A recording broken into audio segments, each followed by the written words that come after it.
PS1.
Ako si Placido Penitente. Pakiramdam ko ang mga paa ko ay naglalakad ng mag-isa, na para bang ako ay dinadala sa isang lugar kahit na sinasabi ng isip ko, tigil. Ako ang kaisa-isang anak ni Kabesang Andang at nagbula pa ako sa Tanawan, Batangas. Gusto ko nang bumalik pa roon. Doon kasi sa Batangas ay ginagalang ako. Tinagurian akong pinakamahusay sa Latin at pagkikipagdebate sa aking klase. Ngunit ngayon ay nakakanawad ng pumasok. Nakakalungkot na. Nakakabagot.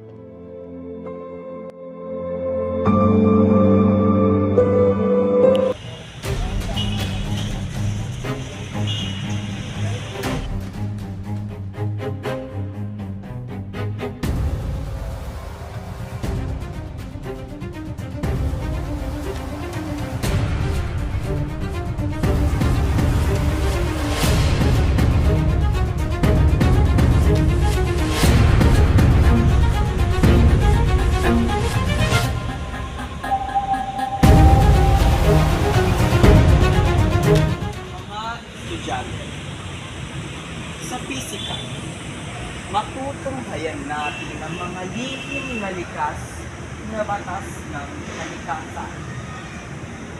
Agham ang pinakapangyarihan. Ngunit, kayong mga mangmang na katulad ni Placido ay tila walang kapangiran sa kahalagahan ito. Padre, isa ako'y mangmang. Subalit, pagpauman ninyo ang inyong mga salitang binibitaw. Tila ba walang kaugnayan sa pang-araw-araw na ito? Bakit kami pinahihirapan ng mga kaalaman na wala namang kapuluhan? Placido, kaibigan, napakainit ng ito. Kung ako sa iyo, mas mabuti pang tumawa ka na lang sa mga kahangalang ito. Hindi lahat ng bagay ay dapat gawin ko. Ang edukasyon, ang sistema, ang pipinsala sa ating pangarap, ang pamahay sa ating pagkain. Hindi na ito pag-aaral, hindi pagbulok ng isipan. Placido, may punto ka. Tila nga naging isang laro na lamang ang pagbibigay sa atin ng mga aralin ng guro. Wala na itong katarungan sa pagpapasya. Ngunit, may isang tanong lamang ako. May magagawa ka ba laban dito? Oo, Placido. Iintindihan mo. Ngunit hindi ba't sa bawat pakikipagbaka ay may kalakip sa sakripisyo? Ang tanong, hanggang saan tayo magpaparaya? Pwede ba ang iyong galit ay ipagsagad tabi o nalaman mo? Ako isang ayon kay Juan. Hindi ba't sa buhay ay kailangan nating magtiis? Sa bawat akbang na tila walang direksyon, baka ito ay daan patungo sa tagumpay. Pero, sa totoo lang, gusto ko na rin sumuko. Sumuko? Mga estudyanteng sumuko? Mga walang halaga? Mga walang silbi? Ang katotohanan ay ito. Kayong mga bata pa lamang at busmos, mga walang karapatang magreklamo.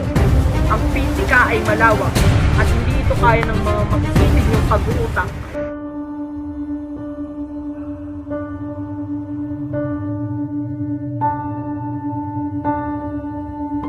Ito, anak, bakit ganito ang iniisip mo? Hindi Hindi ba't ako'y nagsakripisyo ng lahat para sa iyong pag-aaral? Iniwan ko ang lahat ng komportabling bagay upang ikaw ay makarapit. Ina, alam ko ang inyong mga sakripisyo. Ngunit hindi ko na kaya magpatuloy sa ganitong sistema. Hindi ko na kaya magtiis sa ilalim ng mga maling pamamalakad. Ang hirap ng pisika ay hindi ang paksawis, kundi ang mga taong dapat sanang nagtuturo ng may puso't karunungan. Placido, ang mundo ay hindi palaging patas, ngunit ang iyong paglaban ay dapat sa tamang oras at paraan. Huwag mong itaya ang iyong kinabukasan dahil lamang sa galit. Hindi na ito galit lang.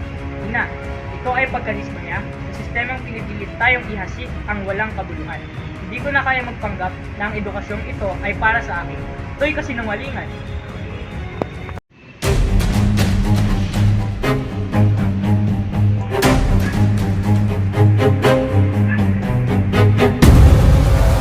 Placido, walang alam ang iyong pananalita. Wala kang ibang pupuntahan kundi ang iyong araw. Padre, hindi ito tungkol sa pagkalat sa lansangan o sa pagiging maksak. Ito'y tungkol sa katotohanan na sa inyong mga kamay nasasayang ang aming talino, ang aming kinabukasan. Kayo ang tunay na walang silbi sa aming buhay.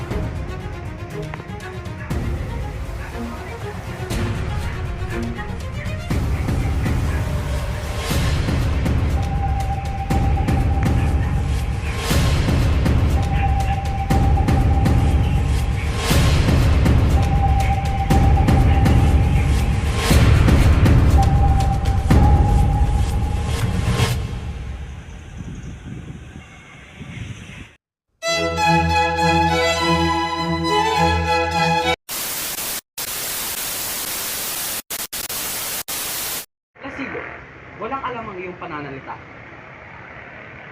Mama mo walang alam. Okay lang, gagati pa gano'n. Uuhin mo nito. Mga estudyante. Si Jin kasi tumatawag.